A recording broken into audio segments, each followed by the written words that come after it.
The Galactic Council Hall was the most important place in the galaxy. It floated above a blue star, inside a silver ring-shaped station. Here, leaders of every known species met. Today, one empty seat made everyone stop and whisper. The seat belonged to Earth. At first, the humans came on time. Their ambassador, a man named Elias Trent, sat quietly in his chair. He listened as the other speakers talked about trade, territory lines, and power-sharing deals. Then came the main topic, Earth's place in the Council. Ambassador Creel of the Varnak race stood up. His long arms waved as he spoke. Humans have grown fast, yes, but fast growth doesn't mean readiness. They are emotional, unstable, violent. We should limit Earth's reach for safety. Many in the hall nodded. Some whispered. A few laughed. Chancellor Drevik, an old gray-scaled being from the ancient Taraxi Empire, did not laugh. He watched the human ambassador closely. Ambassador Trent did not smile. He did not speak. He slowly stood up from his chair. Everyone turned to him. He didn't raise a hand. He didn't ask to respond. He simply turned and walked out. His boots echoed on the metal floor. The great doors opened without sound. He stepped through them. And then he was gone. For a few seconds, there was only silence. Then laughter returned. One of the insectoid leaders from the Krex hive hissed. Typical humans. They cannot handle pressure. Ambassador Creel smiled wide. A wise decision, I'd say. They removed themselves before we had to vote. Someone from the Avex Dominion joked. They'd probably forgot their speech back home. More laughter, but Drevik stayed quiet. He looked down at the datapad in front of him. A message was still blinking. Earth attendance confirmed. Full session expected. Something didn't feel right. Drevik had been part of the council for 400 years. He had seen many young races try to join. Most begged for a seat. Most never walked away from it. He leaned toward his assistant. Check Earth's transmission. Are they still connected? The assistant checked, then blinked. No, Chancellor. Earth's channel. It's offline. Drevik's voice dropped. Offline or closed. The assistant frowned. Closed, sir, from their side. Drevik sat back in his chair, eyes narrowing. That is not good. Within an hour, more signs appeared. Earth's trade routes stopped accepting council ships. Their border stations shut down communication beacons. Human colonies on council-shared worlds went silent. No messages, no signals, nothing. In the council's main control room, the officers tried to hail Earth. Human command, respond. This is Galactic Council Ops. Please confirm status. No answer. They tried again. And again. Nothing. A technician spoke softly. It's like they turned off everything at once. Ambassador Creel didn't care. Let them sulk. They'll come crawling back when they miss our support. But Drevik's hands trembled slightly as he held his cup of steam water. He had felt this pattern before. A long time ago. On 3 different worlds. Before each war, the same thing happened. Silence.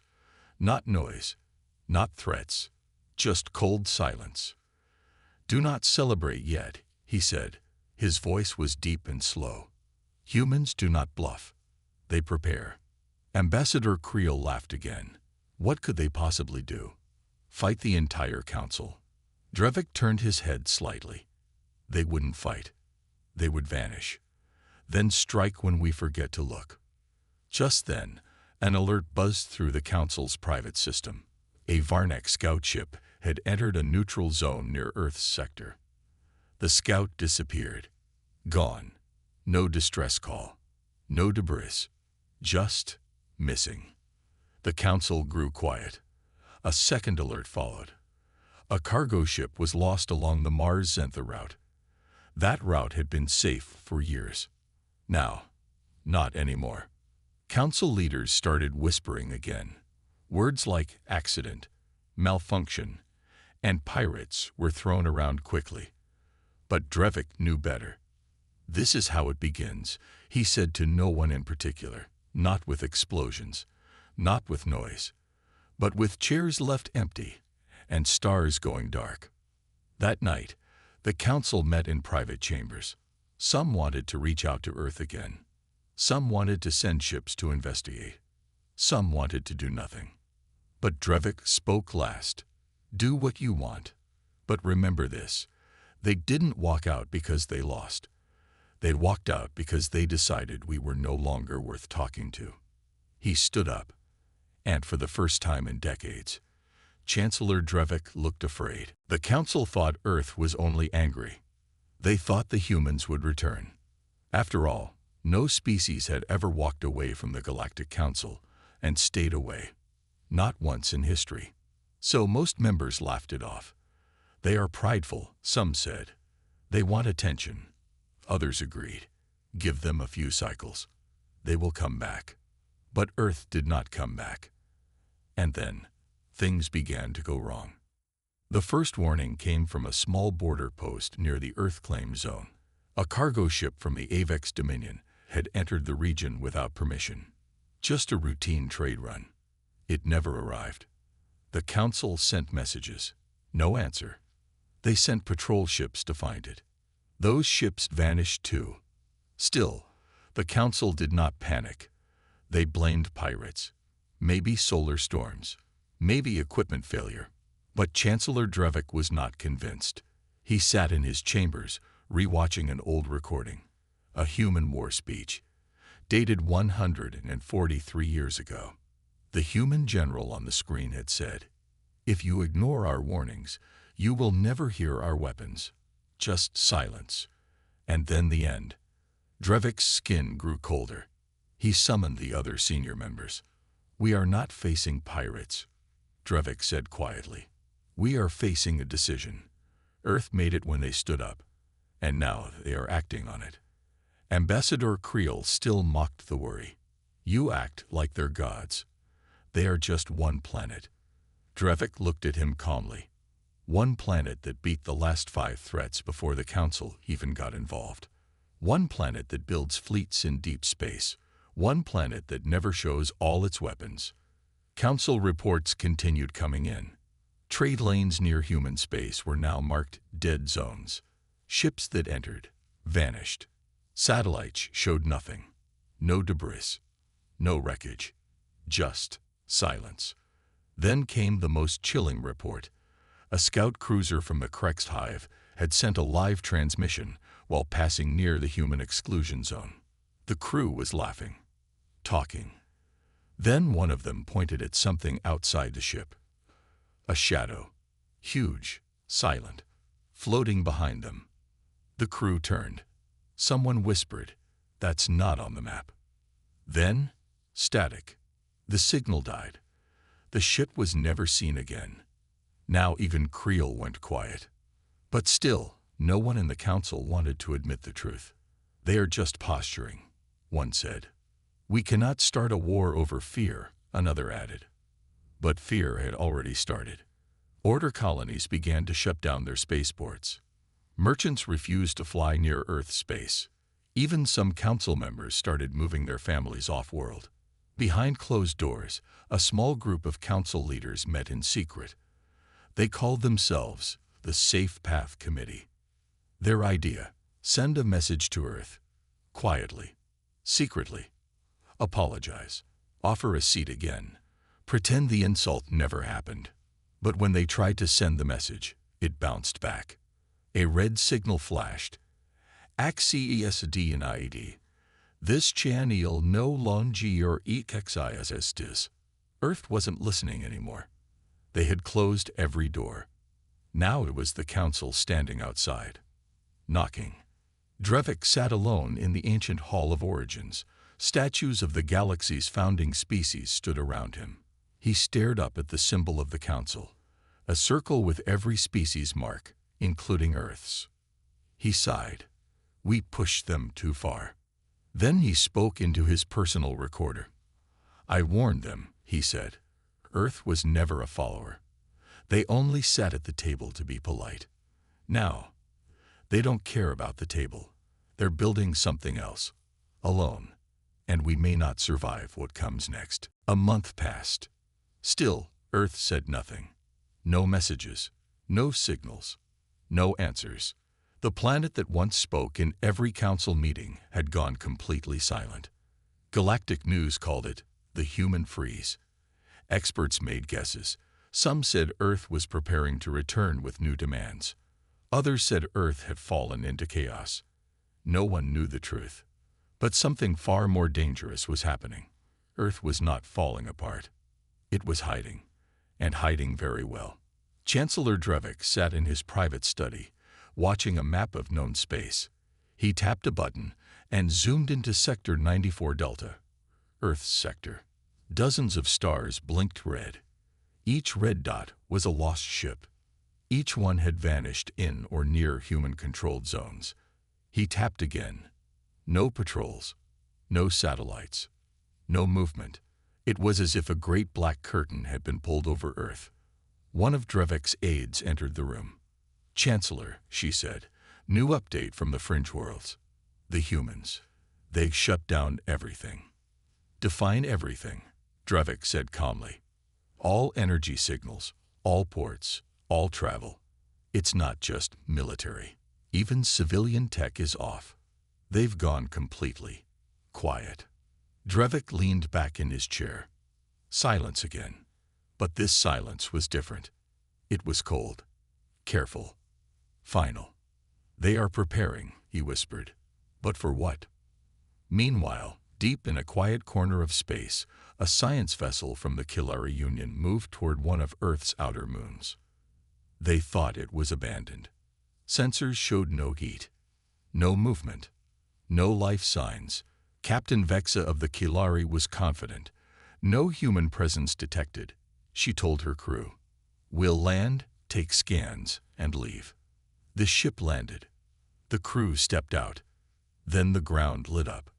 Lines of red light, hidden deep in the rock. Activated.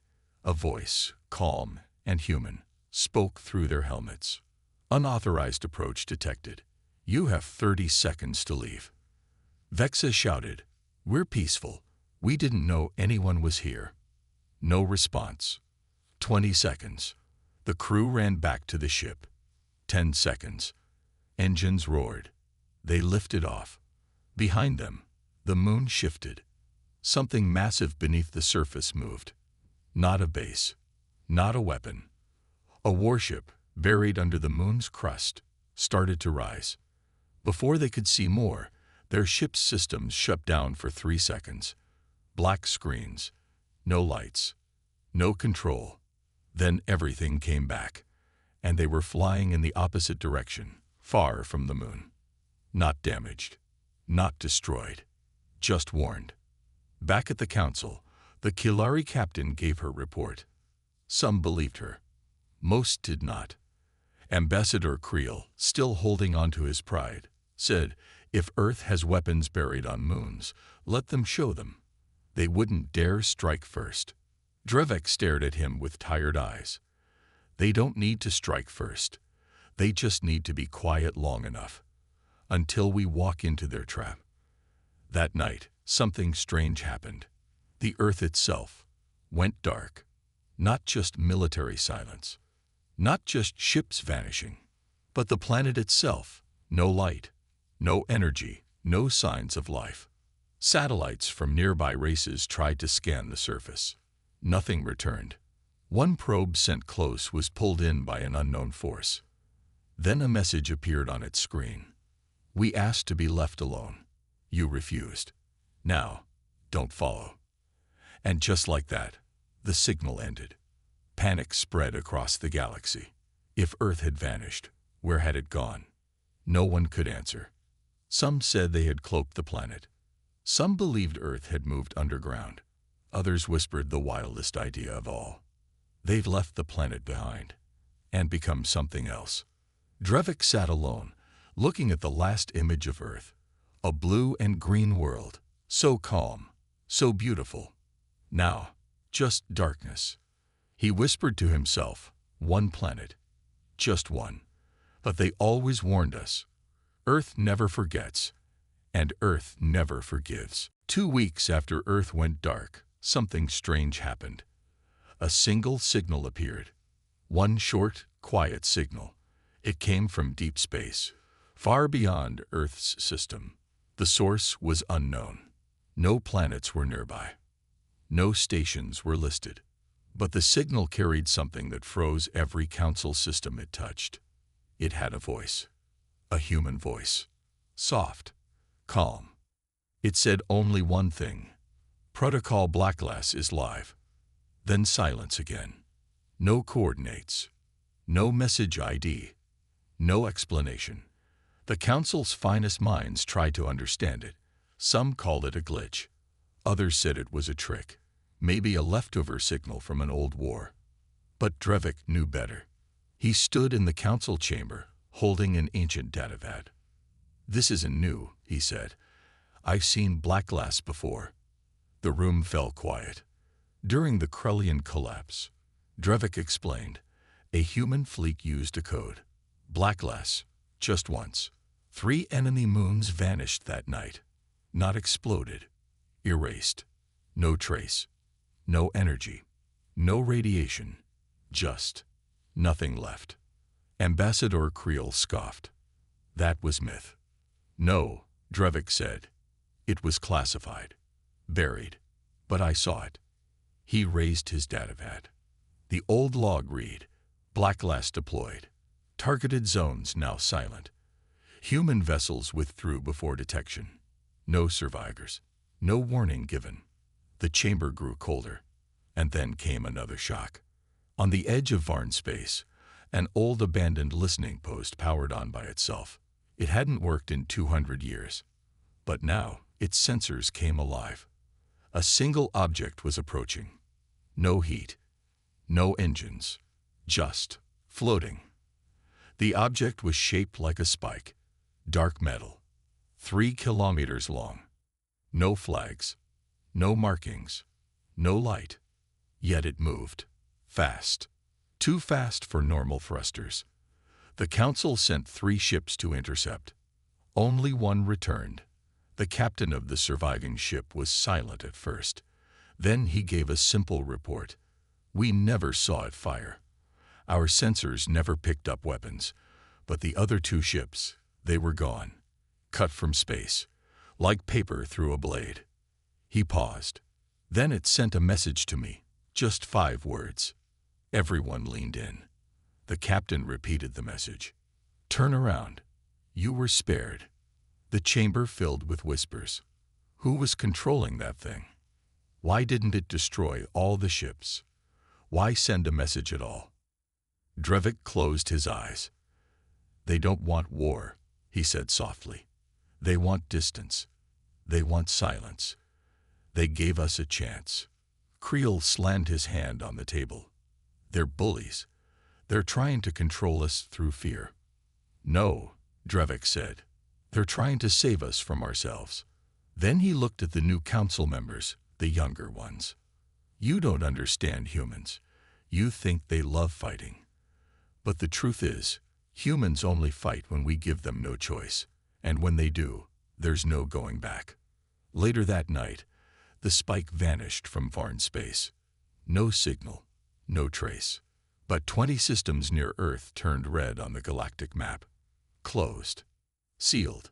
Invisible walls had gone up. Ships that entered never came out. That was the final sign. Earth was not just silent. It was building something. Something massive. Something secret. A human exile.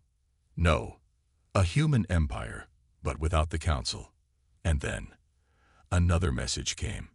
This one was not from Earth. It was from a trader ship passing near a rogue asteroid field. The crew had picked up fragments of a human language. Not a voice. Not a warning. A song. Old Earth music. It played softly through static. And in the background, 2 words flashed in code. Phase 2. The trader fled and shared the message with the Council. But no one knew what Phase 2 meant. Drevik had a guess, and it terrified him. It began with static. A slow, quiet hum that spread across hundreds of star systems.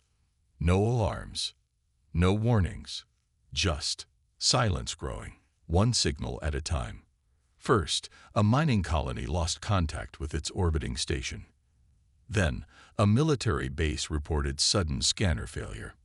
Next, 5 trading routes, used daily by thousands, went completely dark. Within hours, 70 systems had dropped off the galactic network. No messages, no distress calls.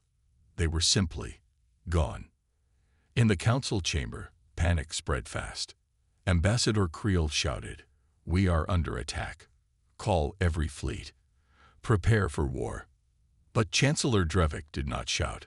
He stood at the center of the room, pale and quiet, eyes on the star map. One by one, glowing stars turned gray. Offline. Disconnected. He whispered, "It's not an attack." Creel turned. "Then what is it?"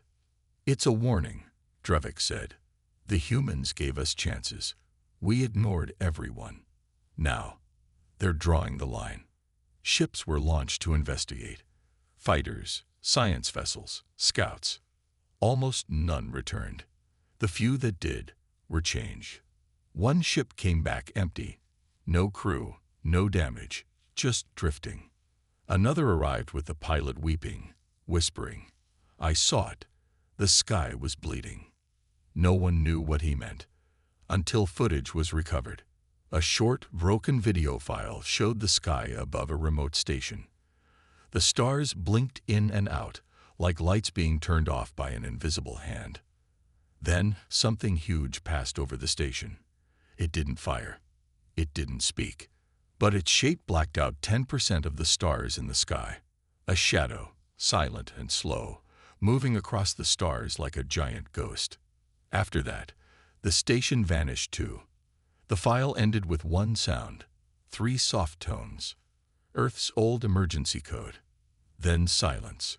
Across the galaxy, species who once laughed at humans began locking their borders. Some begged the Council for help. Others tried to surrender, though no enemy had shown itself. Still, nothing came from Earth. No soldiers, no warships, no threats. Only silence. And every time someone tried to get closer, more stars went dark. In the outer rim, a brave or foolish warfleet tried to break through one of the sealed zones near old human territory. 12 ships entered. Only one returned. The captain's voice was calm, but empty. "We crossed the line," he said, "and they watched us. I felt them. Not machines, not weapons. People, watching, deciding." "Did they attack?" someone asked. "No," the captain said, "but we knew, if we moved even one step forward, we wouldn't come back." He looked at the council and said the words none of them wanted to hear. "We are not the top species anymore." That night, a new signal appeared. Not a warning, not a threat, just text, broadcast across every known system. "The stars are not yours. We offered peace. You chose pride. Now we choose silence." That was it. No name, no signature, but everyone knew who sent it. Earth had spoken, and Earth was done talking. Drevik sat alone in his office, looking out at the stars. Half of them were dark now. Dead systems, blocked zones. Human space had expanded without a single ship fired. They didn't conquer through war. They used fear, patience, power no one understood. Drevik whispered. They walked away from the table, and the galaxy followed them. The council was in chaos. 6 months had passed since Earth disappeared, and during those months, the stars had gone darker and darker. The galaxy had changed. The once proud leaders of the council were now speaking in whispers. The systems that had mocked humanity's power now trembled at the thought of Earth's return. Then, a new signal came in. It was sharp, direct, not the same soft voice or cryptic message like before. "Earth has returned." That was all. No explanation, no warning. Just the words. Earth had returned. The council scrambled. Their fleets gathered. Their weapons were readied. No one knew what to expect. But then, something unexpected happened. A single human ship appeared, just one. It was massive, dwarfing anything the council had ever seen. Its hull was sleek, black, and marked with strange symbols. The ship didn't announce its arrival with fire or chaos. It just arrived. It slowly drifted into the center of the galaxy, through systems once thought unreachable. All communications were locked.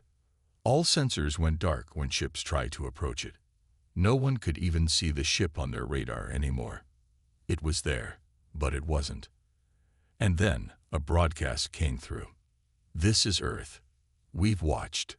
We've waited. Now we return, but not for peace." The room fell silent. Chancellor Drevek stepped forward, his face pale, his voice shaking. "They have not come to negotiate. They've come to reclaim." Across the galaxy, every fleet stood still. The power that had once laughed at humanity now trembled in the silence of fear. And then the ship did something even stranger. It didn't fire. It didn't threaten. Instead, it released a signal. A simple message, not in words, but in the form of pictures. Moving images from Earth's history, old videos, old wars, old ships, humankind's past, showing the battles they fought, the scars they carried, and the strength they had found from those who had fought before them. Humanity was not known for their restraint. Their power came from their refusal to back down, from their willingness to fight and survive when all others faltered. The images showed human soldiers standing against impossible odds. And the message that followed was clear. We never forgot who we are. We've never been weak. We won't be ignored again. The galaxy watched, stunned and silent. A fleet of human warships emerged from the darkness behind the single ship. Not 100, not 1,000, but millions. The full strength of humanity had returned. Each ship was a statement, a declaration, and they all came with the same message. We are Earth, and we will never be forgotten. But still, there was no violence, no war, no destruction. They didn't need to fight yet. Not now. For the first time, the galaxy realized what humanity had done. They hadn't come to conquer. They hadn't come for domination. They had returned to remind the galaxy of their strength, of their power, and to reclaim what was once theirs. A soft, final message came through the broadcast. You had your chance. This time, the table is ours. The stars flickered once more, and then all was silent again. And with that, the story ends. This marks the return of humanity, not with a weapon, not with a war, but with the undeniable truth that Earth had never truly left the table. It had only been waiting for the right moment to return.